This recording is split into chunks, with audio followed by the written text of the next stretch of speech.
Welcome back to All About Winning Daily Fantasy Sports. My name is Ty Patton. I hope your Sunday has been profitable so far, but if it hasn't, never fear, the Sunday Night Football Showdown slate is here to save the day.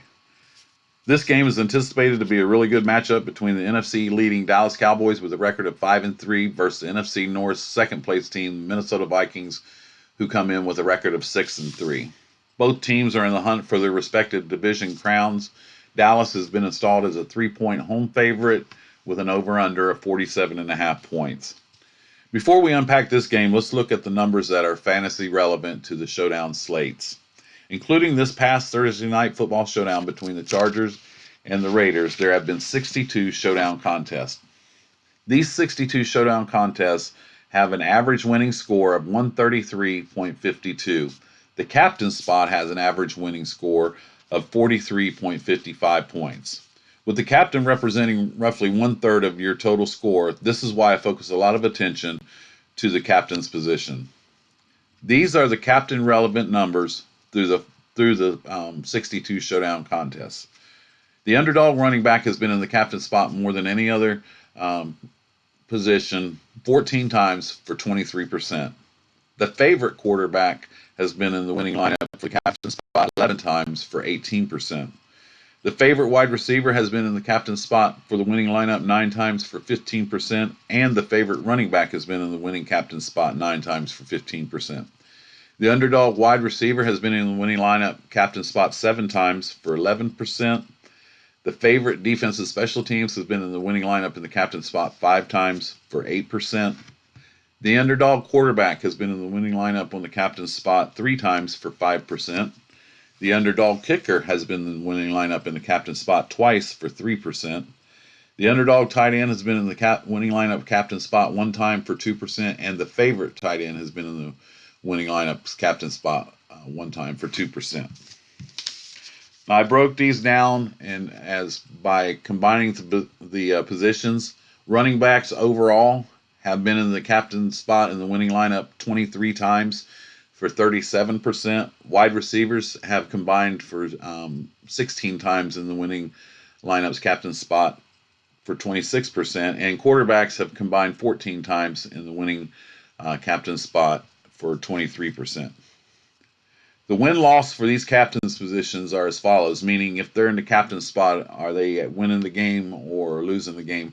Running backs lead the way. They have been on the winning team 18 out of 23 times, a record of 18 wins and 5 losses. Wide receivers are 10-6 straight up. Quarterbacks are 9-5 straight up, and defensive special teams are 5-0 straight up. So if you're going to use a defensive special teams, make sure you use the one that you think is going to win the game.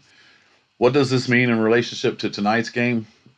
Nothing really. No, I'm just kidding. It means that there are certain positions that are more favorable to the captain's position. And with anything, we're just looking for an edge. For me, I'm going to build around a game script and focus on the players that are needed to fulfill that game script. In this game tonight, I feel that Dallas has a slight edge being at home. It's very closely matched teams. Both have dynamic running backs, decent quarterbacks, weapons on the outside. But with Dallas being at home, I'd give them a slight edge. I guess I should give you my Dallas Cowboys disclosure before we go any further, and some of you turn off the video because of my Dallas Cowboy jersey. I've been a Dallas Cowboy fan since 1977, but when it comes to the bank account, I have no problem at all being unbiased. And if anything, I feel like I have an advantage because I follow them closely, and I do feel like I'm in tune with a lot of their strengths and weaknesses. So for me, I actually think that this game comes down to, obviously, I need to get Zeke in my captain's spot. That's probably what a lot of people were thinking. But in all actuality, that's not the way I'm going, because Minnesota's DVP against the running back, they're ranked number 5 overall versus the running back position. They're ranked number 22 versus the wide receiver position, and that's where I think Dallas has an edge in this game. It's not Zeke, it's the passing game. If I know fading Zeke is very risky, but if it works out, I can get a lot of leverage on the field, especially if I'm in a like a large field GPP tournament. Um, I feel like he's not going to get totally shut out of the game. But in last Monday night's game, he had 23 carries for 139 yards, no touchdowns, no receptions. It was a really strong game for the Dallas Cowboys. He scored 16.9 fantasy points. That's not getting it done in the captain's spot. And I kind of see the similar type of game, but I definitely think that Dallas has a distinct advantage with the matchups of that Amari Cooper presents. Xavier Rhodes has been absolutely horrible this year. He's allowed, I believe it's a 121.3 quarterback rating. He's allowed 3 touchdowns. And I just feel like this sets up for a really good game for the Dallas passing game. And I'm leaning towards going there and fading Zeke to get leverage. As I mentioned, I know it's extremely risky. I know that our Zeke can smash, but you have to make a stance somewhere, and that's where I'm going tonight. With that game script, I feel like if Minnesota can put pressure on Dallas by using Cook, feel like Minnesota is definitely going to make an effort to make sure that Cook's a huge part of this game plan. I don't think they want to get involved with trying to throw the ball down the field. Dallas is actually ranked number 4 against the quarterback position. They're 6th against wide receivers, but they're 25th against the running back.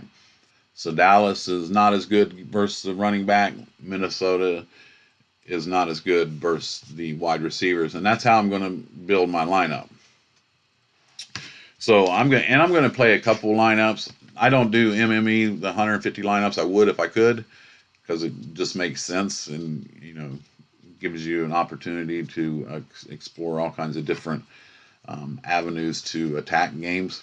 But for me, I'll build a couple lineups in a couple different slates. Now I will say if I'm going to play a cash game or contest that has fewer people in it, I probably am going to focus on getting Dalvin Cook and Zeke in my lineup.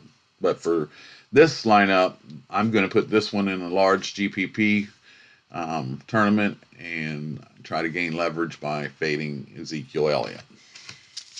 So without further ado, this is the lineup that I have created, and you're welcome to use it if you use it in the same one that I'm in. If you follow this up here, this Cowboy Fan 215, if you see that, that's me.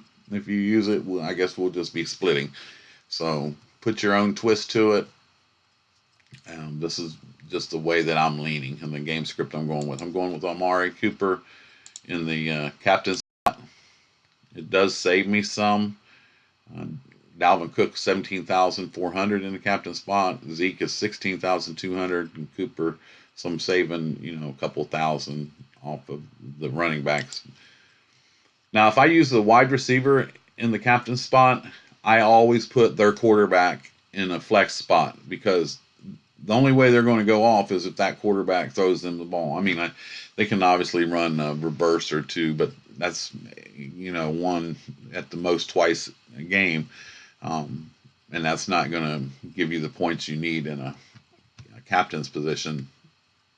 So with Cooper in the captain spot, the average captain is scoring 43.55 points. To get to 45, obviously, I got to score 30 fantasy points, 8 receptions, 100 yards, and a touchdown gets me real close to that. It's 21, 26, or you get the 3-point bonus at 100 yards. So actually 9 receptions, 110 yards, and a touchdown puts you right at 30, and with the 1.5 times the score puts me at 45. So, and I believe Cooper can get that. I don't believe that that's too far out of the question. And I just feel like he has a really good matchup that they're going to try to exploit. And every team that Dallas plays knows that it's hard. It's easier said than done. It's hard to take him away, but they focus a lot of attention on Ezekiel Elliott, and for really good reason. So I'm going to put Dak in there with him. Now, likewise, if I use a quarterback in the captain spot, I want a couple of his targets in the flex spot. I always feel like those correlate with each other, and not necessarily do I have to have the running game in there. So another piece of this is going to be Jason Witten. The Vikings funnel a lot of points to the targets to the tight end position. They're 18th overall versus that position, and Dak has been going to Witten a lot. In Monday night's game, he targeted him with a lot of passes. I believe he had, let's see here, yeah, he had 9 targets in that last game and 58 yards. Not huge, but it's a nice floor, and if I'm gonna, that gives me 2 targets to go with Dak now, and I'm also gonna have the uh,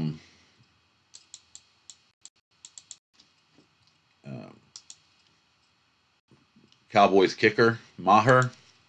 He's been hitting some bombs at home.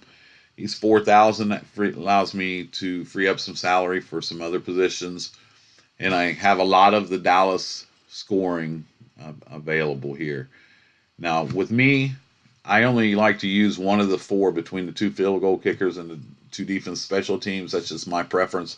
Last week's winning lineup in the Dallas and Giants game actually had 2 kickers in there. My preference is I like to use one. I like to use the favorite. I like the home kickers.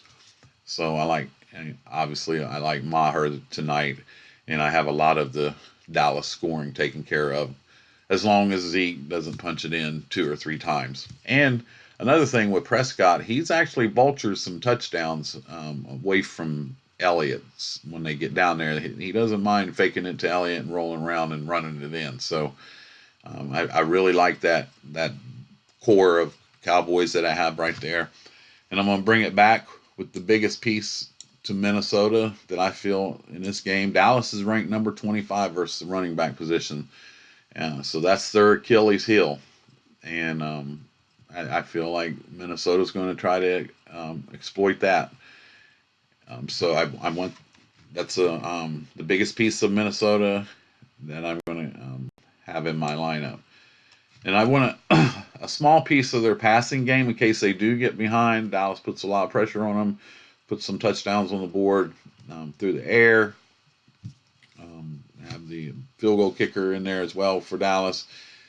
And I have 2,800 left. Now, I normally don't do this, but I like to leave some money on the table.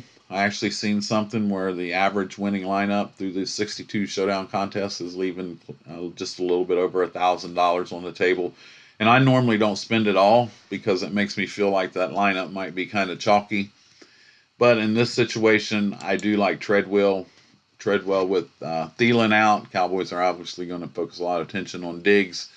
And this could set up real nicely for Treadwell. And in the last game versus Kansas City, Treadwell actually got 5 targets. So there you go. There's the lineup that I like. It's definitely risky, fading Zeke. There's another way to do this, and I could actually take Dak out, put Zeke in, knock out Witten, and put the Cowboys. They funnel points to the tight end position too. And that leaves $1,000 on the table, and I like that as well. And it helps me in case Zeke does just a little bit. I mean, 16.9 fantasy points in the last game. That's nice to have if you had him in the flex spot. It wasn't nice if you had him in the captain spot. And I faded him last week too. I actually had a lot of Dak Prescott in the captain spot, and that's what helped me cash. But that's another way that you can look at this. And then with Treadwell in there and 1,000 on the table, you could actually, if you wanted, you could actually have both kickers in there. And so that's a really nice, you're just missing the correlation of having Prescott, who's going to, if you think Cooper's going to go off, you're missing out on whatever Prescott produces. So there you go. I like that one as well too. I had moved it around previously by moving Prescott out and taking Witten out. So as I normally do, I always use an optimizer.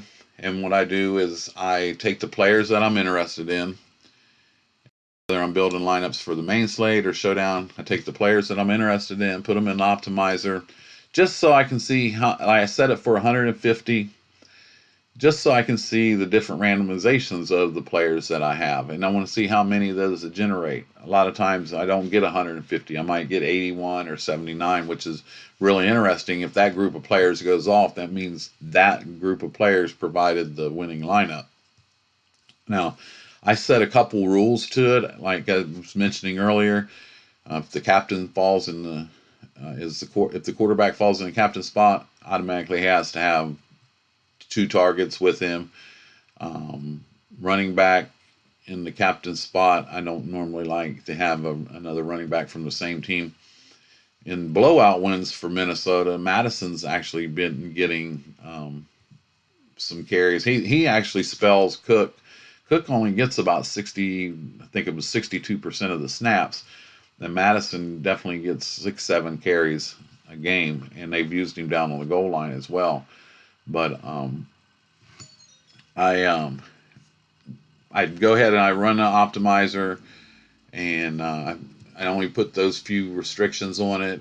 And I always share with you guys the very first lineup that it generated.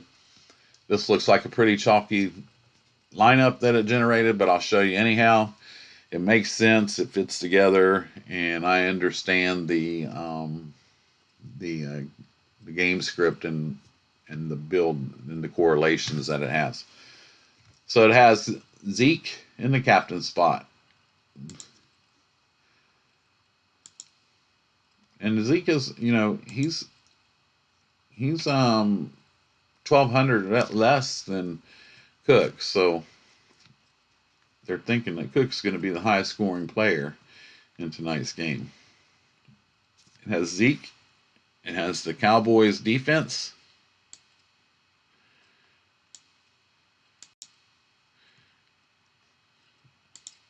Sorry about that. We'll go flex. Cowboys defense. That frees up some extra money by using one of those defenses and kickers. It has the kicker from, well, it has both kickers. As I mentioned, I like to only use one of the 4 between the defense, special teams, and the kickers. This is actually using 3 of them. And it has Dalvin Cook and Dak Prescott.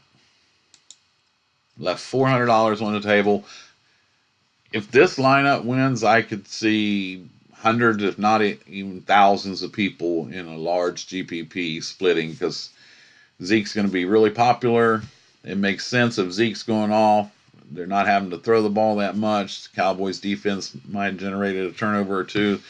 They're only averaging 8.5 fantasy points per game. Then you got the floor of that the kickers provide. Then you have Minnesota's main weapon, Cook. So this is just with this game script, I believe it's saying it's going to be a close game. The running backs are going to dominate it. Some of the offenses are going to stall in the red zone, and field goal kickers are going to get involved, and Prescott will do it just enough in the game to warrant being used in the flex position. It's a nice lineup, and I'll probably put it in a large GPP somewhere. Or this is actually an example of a cash lineup. I mean, it's really safe, but I take that back. I don't think I would really use this in a large GPP because of it just looks really, really chalky to me. And me on the Showdown slates, especially the GPP tournaments, I'm looking to gain leverage, a way to differentiate myself. That doesn't mean scrolling down and taking a $200 turd and putting him in my lineup, but I just try to be a little bit different. So there you go. this is, as I said, I feel like this lineup is probably going to be very chalky, and it all fits together right, real nice. So I want to thank you guys for joining me. Please post any comments or opinions that you have below. I had an opinion or comment earlier. I didn't get the lineup building posted till very late last night. My computer crashed, and I had to do a whole lot of work to get everything going again. Finally got it up and put out that video. It was about 12 hours later than I wanted to, but I got it posted, and someone commented about the fact that I had Bears players in my player pool on a game that was had the lowest total on the board. Well, I did have a lot of interest in Montgomery, which he didn't really do that well in that game, and the game was only 33 points. At the time, I did not know Stafford was out, but I was mainly saying with some of the some players, I like to do a different build for every team. And if they would have went off, if the Bears would have went off with Trubisky, now I think he did throw 2 or 3 touchdowns. But just because, and I always say it in my videos, just because it's the lowest total on the board doesn't mean that I don't consider some players from that game. I did have a lot of interest in Montgomery, correlated with the Bears defense, and it really made sense when I found out that Stafford was out. But I just wanted to mention that, and I don't mind anybody's comment or opinion. I'll try to answer them. I got really thick skin, so it doesn't bother me if you don't like my opinion. That's why there's 200 and some thousand different entries in different contests every weekend. And I actually learn stuff and look at things a little bit different when I hear from people. And I really appreciate you guys reaching out and posting any comments and opinions that you have. And my subscribers, the guys that have been following me, I really appreciate you doing that. My subscriptions are trending upwards, and I'm trying to build this channel, make it really big, and implement some really neat things. Started working with the charts for you guys, and if there's anything you'd like to see me add to that, or something that you feel like might be of more help, just let me know and I'll see what I can do. But if you would please share this video, like it, subscribe, hit the notification bell so you get notified when my next video posts. I will be posting a Monday Night Football Showdown video for tomorrow night's big game between Seattle and the undefeated San Francisco 49ers. I'll be posting that hopefully early in the afternoon tomorrow, so you'll have it well in advance of game time. So I'm going to go for now. Hope you enjoy the rest of your evening. My name is Ty Patton. This is all about winning daily fantasy sports. Thank you, and I'll see you tomorrow. Good luck.